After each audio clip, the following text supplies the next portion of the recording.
Hello, folks. This is Richard Fish here to discuss another revised amendment. The next one I shall have is the 18th Amendment.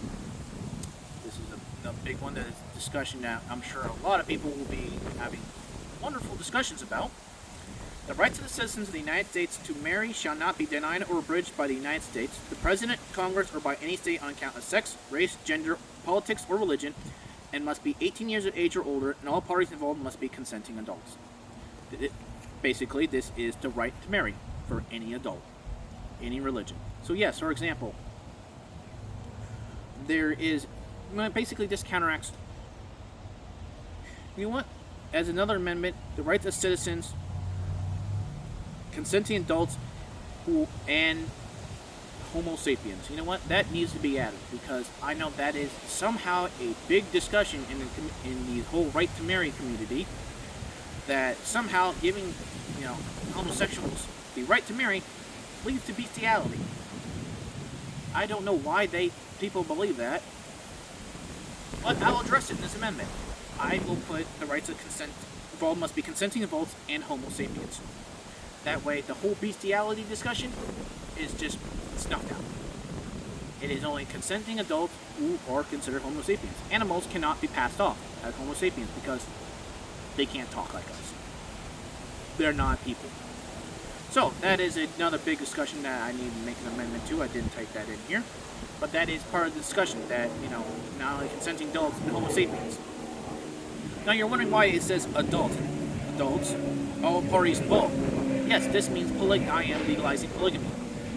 If they're all 18 or older or consenting adults, why does it matter that they're all getting married to each other? If they want to deal with that headache, that's fine. From what I know, outside of the Mormon community, polygamy is a hit or miss. If people really want to take the chance of having, marrying into each other like that, that's their business. They're all 18 years or older, they're all adults, that's their problem. Why are you worried about their problems? If they're having problems in polygamy and whatnot, all the marriage and whatnot, that's their problem.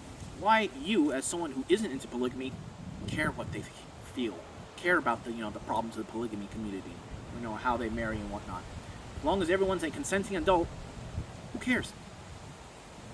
That's another thing is why is this still a discussion of whether or not gay people can be married now? If another man wants to get married to another male, or another woman, female, wants to be married to another woman, female, who cares? Why is that? How does that?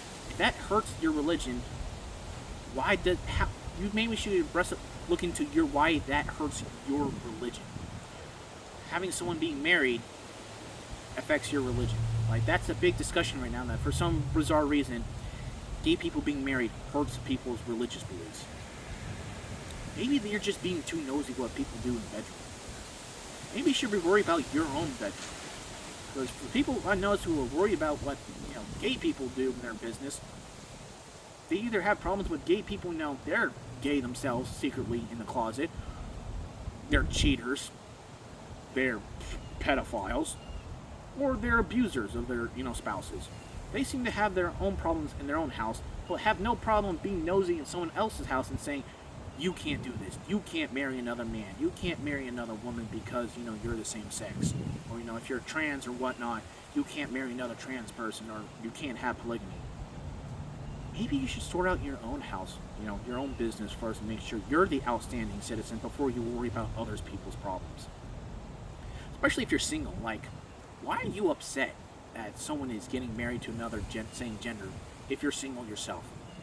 Are you saying that gay people being married to each other lessens the pool of eligible bachelors or something, and that upsets you? That's just a silly thing to be considered. The fact that gay people being married shrinks the pool of people you can marry. You're not after, marrying another man or woman, right? No? If you as a man, you're marrying another trans woman, if lesbians are getting married, how does that affect you at all finding, a wife?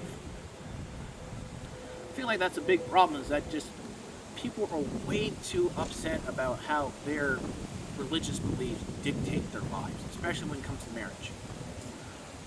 Like, and there are prominent gay Republicans too. Like, they probably have husbands. I mean, recently Dave Rubin popped back up. That man's, has a gay conservative husband, and they have kids. Why hate him? Like, why hate the fact that he found his loved one and he's having a nice, hopefully happy family with him. They have kids and whatnot.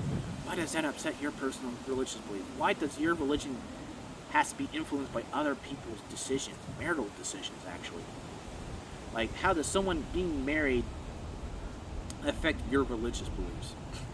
If you don't believe gay people can be married, that's fine. But why are you upset that people getting married?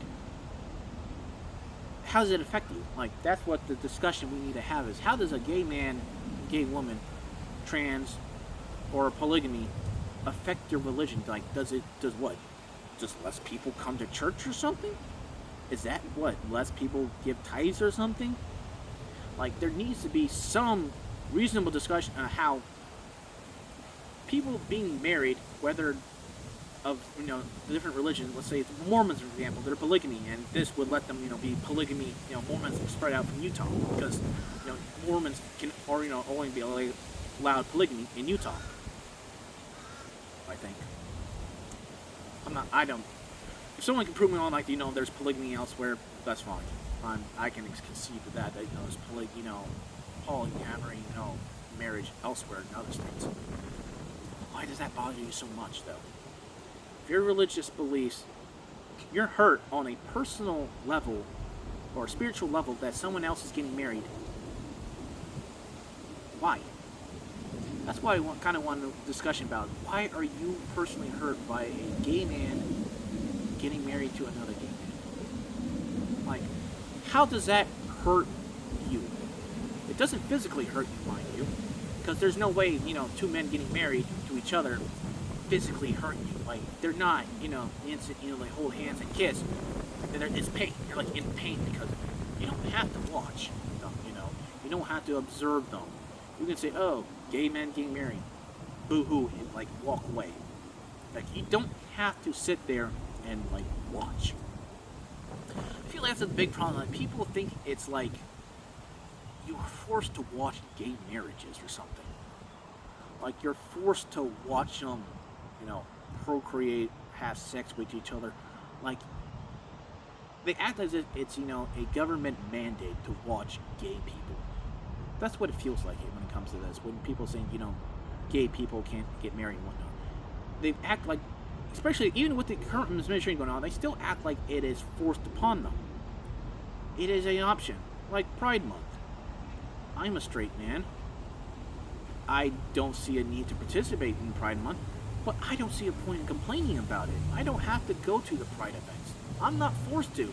I don't have gay people knocking down my door asking why I'm not at the local freaking gay parade at downtown Orlando. Like, I don't feel oppressed. But there's people who go on the internet and say they feel oppressed because a gay man is marrying a gay man. If you don't want to see it, just walk away. Just turn off the channel. Wherever it is you're seeing these gay people. Walk away. That's an option. That is your right to walk away. And people talk about, media or something, but like, I feel like I feel like it's not that oppressive in media. Like, that's what they're talking about is oppression. Like, they're oppressed that there's just gays everywhere. That doesn't feel like it. If you don't like the media, like, take RuPaul Drag Race, for example.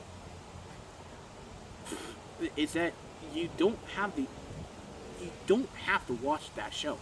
Like, you don't like drag, don't turn the channel in. I don't see it in my everyday life.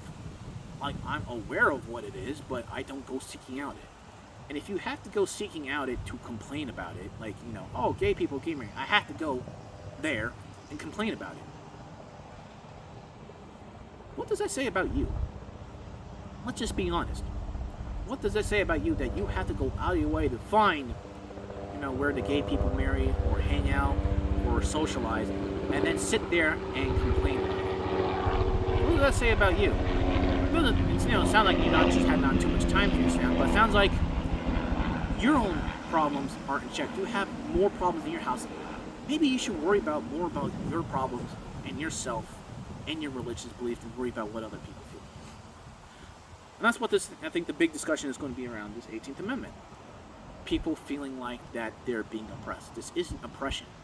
Having giving people the right, any consenting adult the right to marry, isn't oppression. There's nothing oppressive about it. If your church, doesn't want to host gay marriages, that's fine. I don't see that how a church needs to be forced to, accept a gay marriage. Have two gay people who don't want it in your church. Okay, then say that. Be upfront about it then. Don't be like sneaky about it, saying or my religious beliefs, or saying I don't want the gay people being married in my church. Just be direct about it. This is this is probably going to be an ongoing discussion, but there's nothing oppressive about having consenting adults of any race, sex, gender, politics, or religion to marry. There's nothing oppressive about it. If you think that, maybe you should be more aware of what the content you're watching. You're forcing yourself to observe gay content. Maybe you should just turn it off. That's just my opinion. Thank you.